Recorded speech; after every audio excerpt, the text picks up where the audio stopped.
Sikata zona tasam lo vinci sinsi muite tasam chate ho Calvary nai lu na kisan long chu it's on se zau se ang ai gam so ta ma ne so din ma chim ka te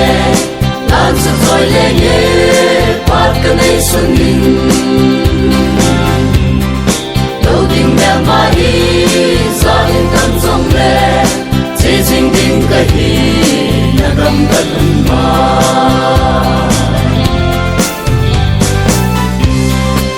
hin ko hai lai pa ka ya ning ki phal the mu te te hin tang mu te pa ka ya Batsal na tingin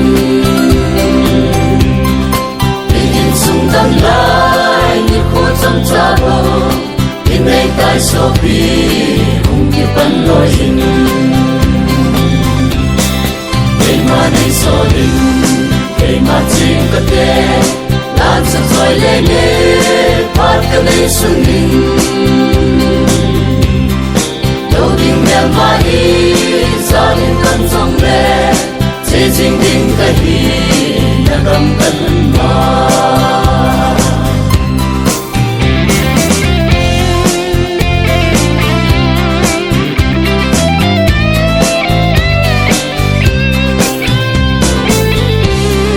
Pakai chuai ho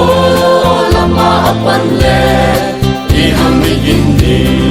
Zona pun lap chu Dam sa mui ke Nagaw cham cham chu Ipa man san ling Ni ko anay kai Chichi ni ko chu Ni ko lau pi ke Kay ma nei so ling Kay ma ching ka te Lan sa toy lenge Par ka nei sun ling